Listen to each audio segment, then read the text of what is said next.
Good morning, everybody. So, apparently I look like Dave Attell. Not that I'm complaining, I think Dave Attell is a funny dude. I'd be flattered to be mistaken for him, but I don't know, I always pictured myself as more of an Eddie K. Thomas type. Huh? See? Check that out. We could be twins. Anyway, the following comments are taken from editions of Mail Call printed in the Herald-Mail from February 6th to February 17th, 2012, which can be read online in their entirety at www.herald-mail.com. First up from Greencastle, Pennsylvania. This is to the female or gentleman from Hagerstown crying about Mitt Romney paying 15% and they only pay 16%. That's because Mitt Romney pays a capital gains tax and you pay an income tax. Two totally different things. It's a whole different tax game. See, they're paying capital gains taxes, not income taxes like you and me. What's not fair is at the end of the month, the government takes 40% of my commission check. Get your facts straight.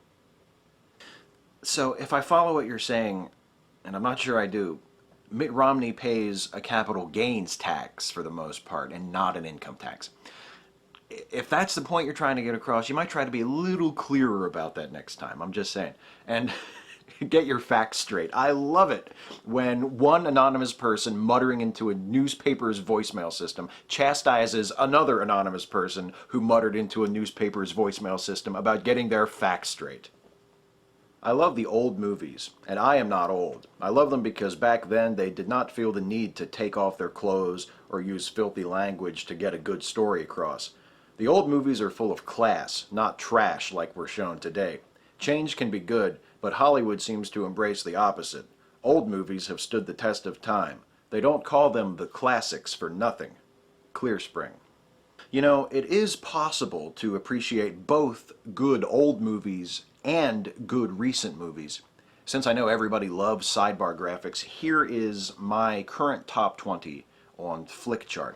Lots of movies from decades past on there. Check it out. You got Sherlock Jr. from the 20s, City Lights and All Quiet on the Western Front from the 30s, Akiru and Seven Samurai and Paths of Glory from the 50s, all the way up to Unforgiven from the 90s and The Lives of Others from 2006. Now, I call that a pretty even spread. And to me, they're all classics, no matter what year they were released in.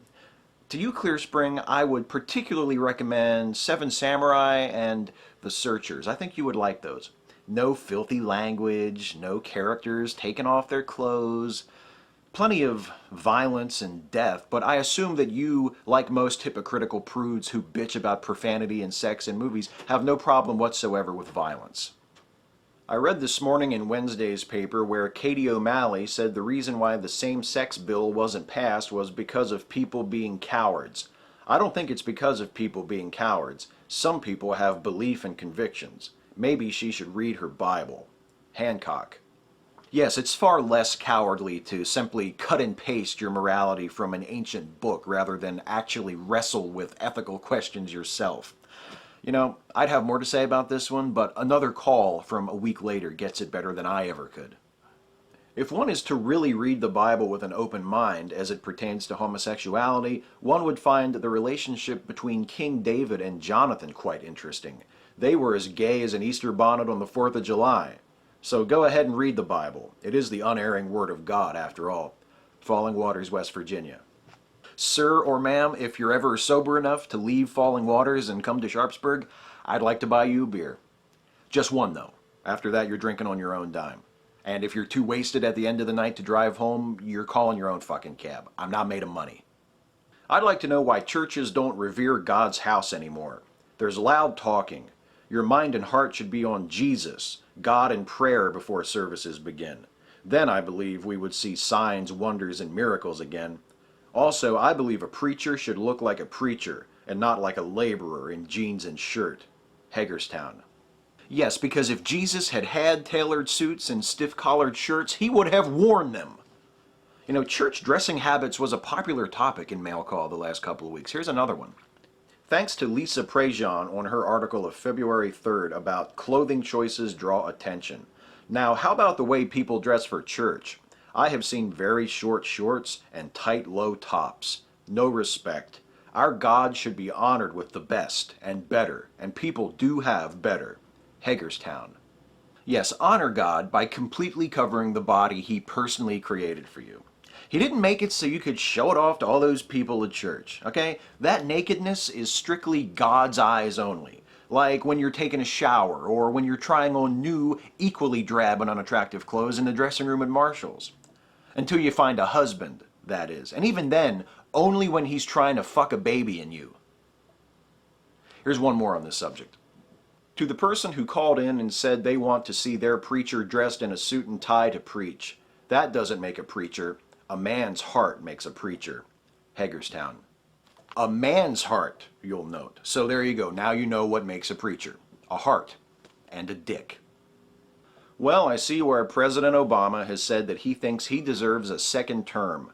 Well, Mr. President, as an American, I don't think you deserve another one. I think your policies have failed. I think you're an incompetent president, and the people of this country need to open their eye to your left-wing radical policies. You need to go. Hagerstown. The President of the United States doesn't read mail call, I'm sorry to inform you. However, I would be perfectly happy to pass your grievance on to him myself on his personal phone line, which of course I, as a radical leftist, have access to. Just a second.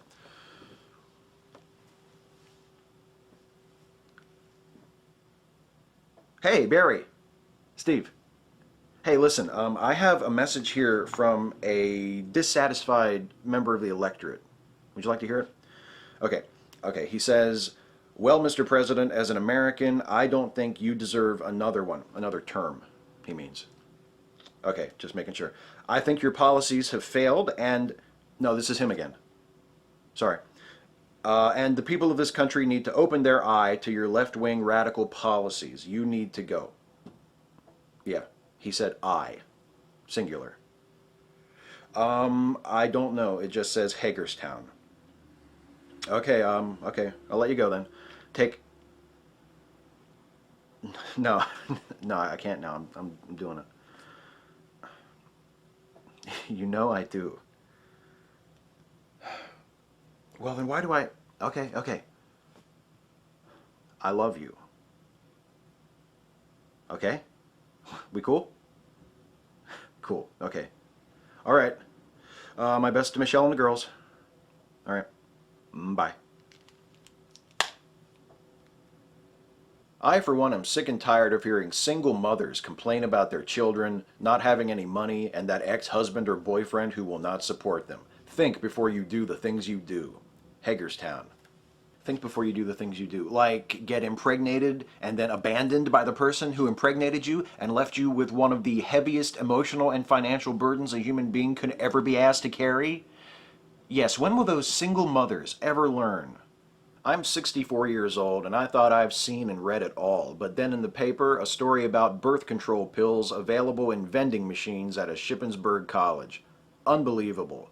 Next thing we'll be reading about is on-campus abortion clinics. Some say we're living in the end times. I hope so, because we need someone to come and stop all this insanity. Halfway area. One college installs birth control pill vending machines and you're hoping the world ends?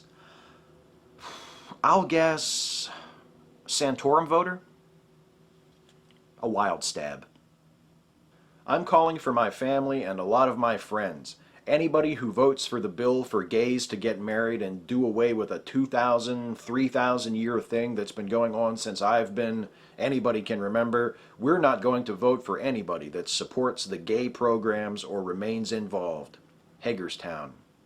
Equal protection under the law, basic benefits of citizenship, a measure of respect and human dignity most heterosexuals take for granted. The gay programs. And finally from Hagerstown, well, once again I see where Canada has signed a deal with China to sell its oil to them instead of the U.S., which meant oil for America, jobs for America, and once again, President Obama, you've shown your true colors, political gain over the best interests of the American people. One more reason why on November 6th you've got to go. Yes, because shit-canning the XL pipeline was such a massively popular decision that didn't give the Republicans any ammunition to use against him at all. That's why he did that, not because there were people screaming at him from all sides with serious environmental concerns, not because he felt the need to make one of his occasional stands on principle, for political gain. It's the same reason why he continues to insist on trying to raise tax rates for the wealthiest Americans. Because everybody loves high taxes. Thanks for watching.